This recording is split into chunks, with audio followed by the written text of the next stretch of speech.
Éric Orsena de l'Académie française, la passion de la fraternité. Et derrière ces mots, derrière cette expression, il y a un homme, Éric, un homme incroyable. Il y a un homme, un des plus connus des musiciens avec Bach et Mozart. Mais ce qui m'a intéressé, c'est de voir à quelle époque il vit et comment il change tous les assauts de la vie, toutes les cruautés de la vie en des chefs-d'œuvre, à chaque fois. Oui, c'est Beethoven. On l'entend. C'est Ludwig van Beethoven. Et Beethoven, vous savez, en flamand, c'est chant de betterave. Chant de betterave. Et le chant de betterave, on a changé le P en T, et c'est le chant de l'Europe. Oui, on se disait en préparant l'émission, c'est cette cinquième qu'on entend, c'est des vagues. C'est des vagues. Et cet homme n'a jamais connu la mer. Donc il a connu le Rhin, il a connu le Danube, mais il n'a pas connu la mer. Et brutalement, il y a une vague qui arrive, et puis encore une autre vague, et puis encore, et on est un peu emporté comme ça. Et c'est ça un peu la fraternité. C'est ça qui m'a le plus frappé. C'est que j'ai failli appeler ce livre un génie fraternel. C'est contradictoire, le génie c'est tellement en dehors de nous, mais fraternel c'est nous, parce qu'il est tellement fragile, et il est complètement bouleversant. Donc on a envie de prendre ce génie dans nos bras, alors que c'est lui qui nous prend dans les siens. Oui, écoutez quelques instants, c'est tellement beau.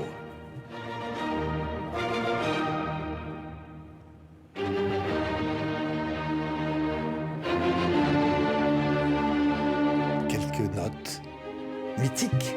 Et puis il s'en va, il nous emporte. Et puis comme toujours avec lui, c'est-à-dire, on croit aller dans un endroit donné, il dit non, bon d'accord, on a été là, bon très bien, maintenant si on allait ailleurs.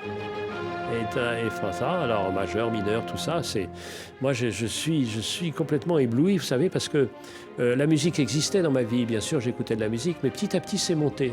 Grâce à l'amitié de William Christie, les arts florissants. Et puis l'idée un jour de dire mais pourquoi j'ai jamais fait de musique de ma vie? Donc je me suis mis au piano il y a 6 ans. Donc je joue très très mal mais avec un bonheur total.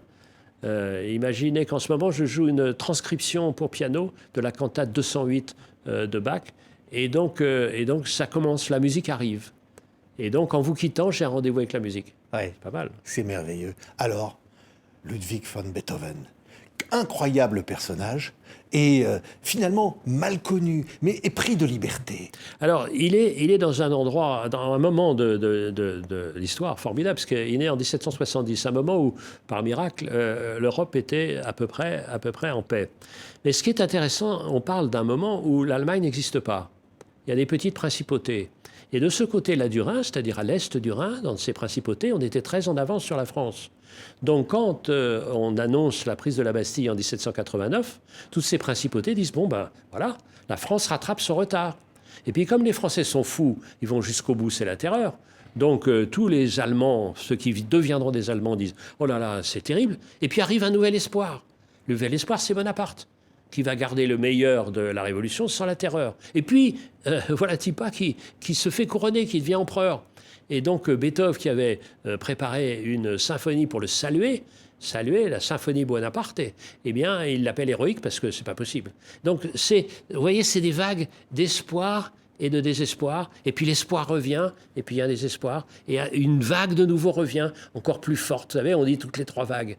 Et Beethoven, c'est ça. Ouais. Et Beethoven, c'est ça. Et il est aussi à cette articulation passionnante d'un instrument. Puisqu'il est à la fin du clavecin, il y a le piano forte qui est déjà là, mais le piano va arriver. Donc vous voyez, il est entre 1770, le moment où il naît, et 1827, le moment où il meurt, il est au fond de toutes les transitions. Et ça m'a passionné. Ça m'a passionné, et cet homme, donc, mais au cœur de la musique. Et puis, quand même, il y a, en dehors de toutes ces maladies perpétuelles, en dehors de ce père terrible... Oui. Sa surdité à l'âge de 27 ans. Et sa sourdité. Oui. Et alors, il y a un moment absolument clé pour moi, c'est 1802.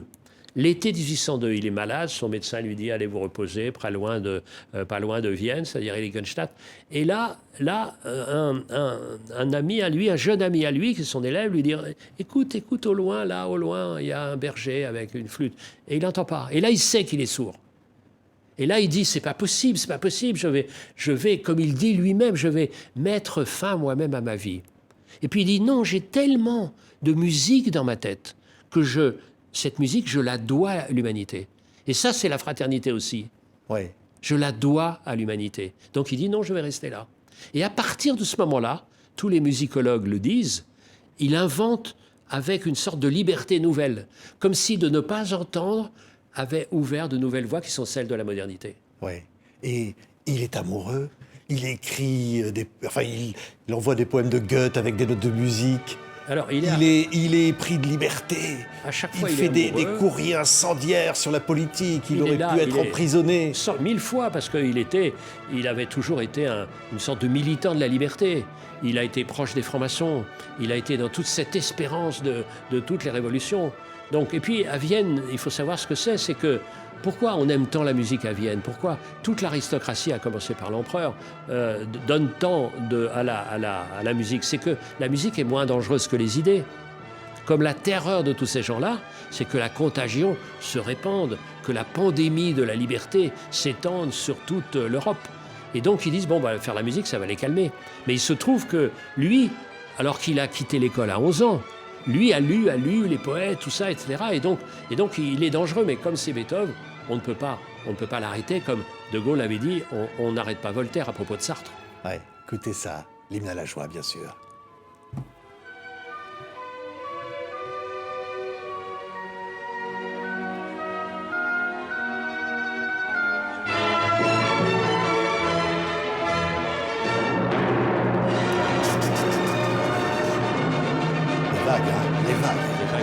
Le tonnerre qui tombe, puis vraiment comme ça.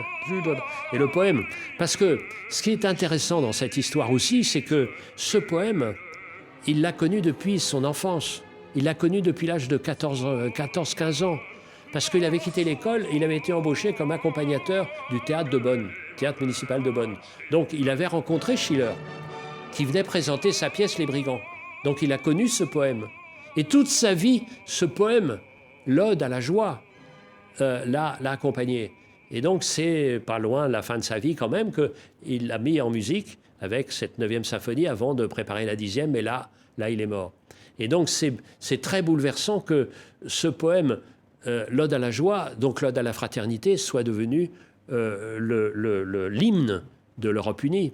Avec cette question, moi, qui m'a toujours fasciné, question sans réponse, c'est que est-ce que c'est la fraternité qui donne la joie, ou est-ce que c'est la joie qui permet la fraternité? Donc Beethoven, c'est ça. C'est pour ça qu'il est absolument inatteignable, et en même temps, c'est le plus grand de nos frères. C'est beau. C'est beau parce qu'il est moderne. Complètement moderne. Il est là. C'est qu'au fond, il y a... Oui, comme vous dites, c'est un frère. C'est notre frère, notre très grand frère qui a ouvert des portes sans arrêt. Et sa force vient de sa fragilité. Sa force... Et d'ailleurs... quelle force est acceptable si elle n'est pas née de la fragilité, sans se savoir fragile. Donc il est mal léché, il est mal habillé, il sent pas trop bon, il est comme ça, mais il continue, et tout ça pour ses frères humains.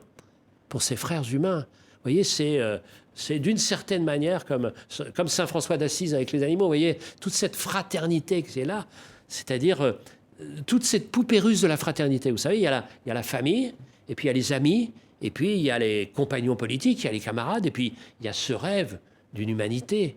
Et l'humanité, c'est quoi? On disait tout à l'heure, c'est l'océan, c'est la symphonie, c'est les sons unis, c'est la philharmonie, c'est-à-dire aimer les harmonies. Comprenez, c'est ça qui est bouleversant. Et il a beau être accablé, personne n'a été aussi malade que lui, y compris la surdité, mais pas seulement, personne. Mais à chaque fois, il répliquait par un chef-d'œuvre. Donc, merci. Mais merci, franchement, c'est à chaque fois... Parce qu'il y a les symphonies, il y a évidemment les sonates, et il y a aussi les leaders. Et écoutez ça, il n'y a pas que Schubert pour les leaders. Écoutez ça, toutes les versions, Fischer-Dieskau aussi, mais bien sûr, mais d'autres. Comme ça, vous avez, quand il met en musique Goethe, comme ça, et quand vous avez la musique de Beethoven sur le plus beau mot de la langue allemande, qui est Liebe, aimer, waouh. On va entendre la sonate au clair de lune. Fragile, Beethoven. Fragile. De cette fragile, mais indestructible. Ouais. Indestructible à la fin, puisque à la fin, vraiment, il meurt sans doute d'un excès d'abus de vin, de mauvaise qualité, mais il est là, écoutez ça c'est quand même... Ouais. Ça c'est quand même...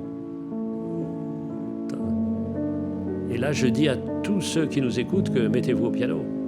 Comme vous? Oui, mettez-vous au piano. Vous allez jouer au Théâtre Oui. des Champs-Élysées? Moi, non, c'est pas moi qui vais jouer, c'est Michel d'Alberto qui va jouer le 24 mai, à 19h, avec Henri de Marquette au violoncelle. Et moi, je raconte. Ouais. Moi, je raconte parce que moi, si j'ai un petit instrument, c'est ma voix et puis la capacité à me mettre à la place des autres, même surtout des plus grands ou des petits d'ailleurs.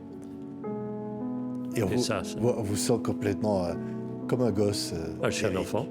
Ah. Je suis un enfant. Je suis un enfant de 74 ans.